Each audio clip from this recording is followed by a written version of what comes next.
¿Qué tal? Buenos días. Saludos de Sergio Barbosa en nombre de la gente que hace posible Herrera en COPE en este lunes 27 de diciembre de 2021. Ya no hace falta, ni que saquen la calculadora porque esto, hasta los que somos de letras, lo podemos contar con los dedos de una mano. Le quedan 5 días a este año que empezó reguleras, se puso mejor y otra vez nos ha pegado una coz a cuenta de la pandemia. Ahora iremos con ello, pero hoy toca insistir en que no estamos tan mal como puede parecer, de igual manera que no estábamos tan bien cuando los demasiado optimistas, que suelen hablar sin hacer demasiado caso a los científicos, decretaron que esto ya era jauja. Ahora, después de esta Navidad un poco raruna que hemos tenido, corremos el riesgo de lo contrario, de pasarnos de pesimistas. En todo caso, miren, decíamos esta mañana a primera hora que hay que tomar ejemplo de los palmeros que durante casi 100 días han aguantado carros y carretas. Hubo momentos en La Palma en los que ciertamente parecía que el volcán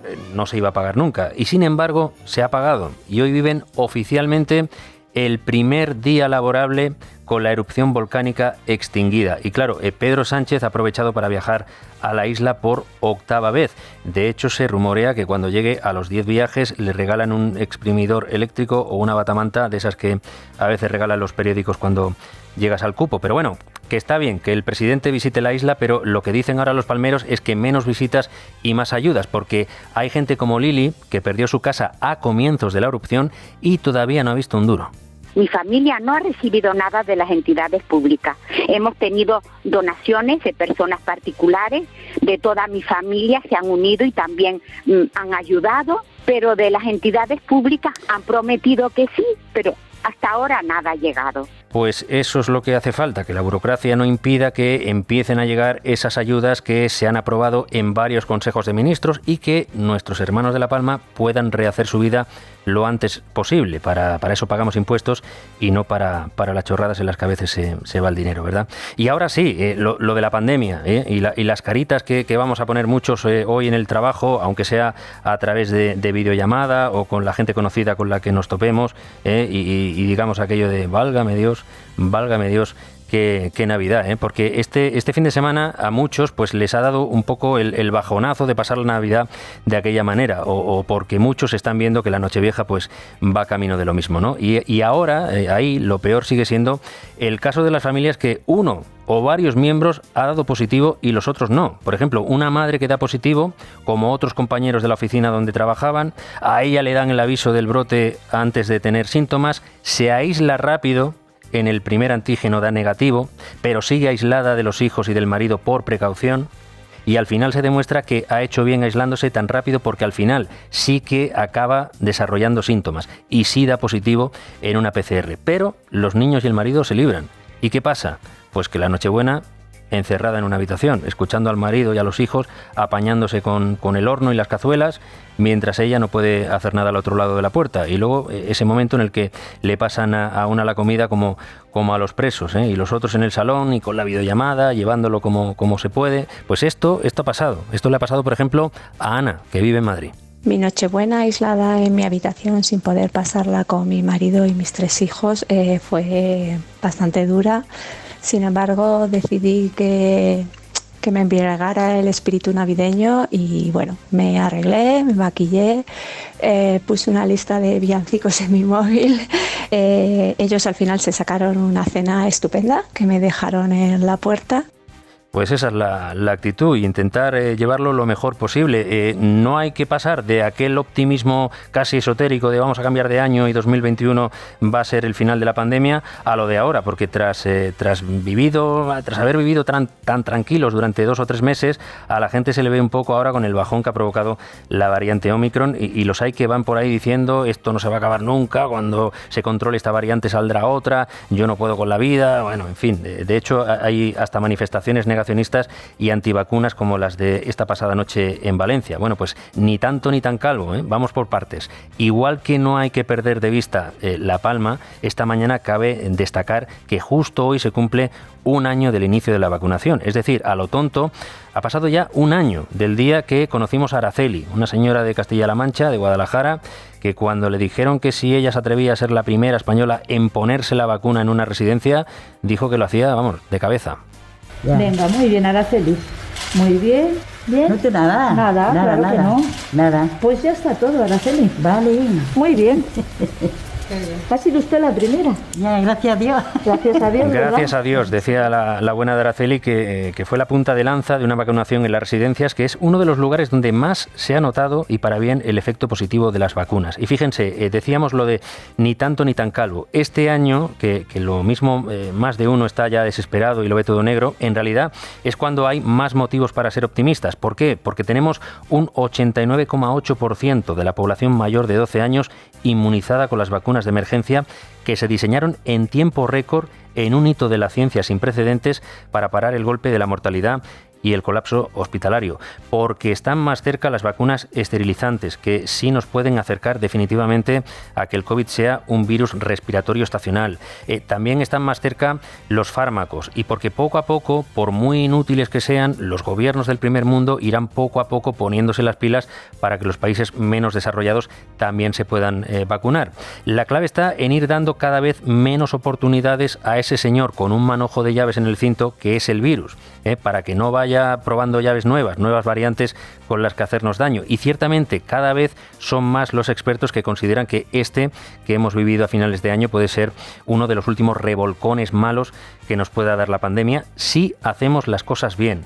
Porque Omicron se está confirmando como un virus que se contagia de una manera brutal. Ese ha sido el último gran hallazgo del tío de las llaves, hacer una llave que abra las casas de 20 en 20, pero el destrozo que hace en cada casa es menor. Así que hoy queremos mandar ese mensaje de razonable optimismo, sin poder descartar que todavía pueda surgir alguna variante que nos dé, como decimos, otro revolcón, y teniendo que recomendar un poco más de esfuerzo en la responsabilidad individual.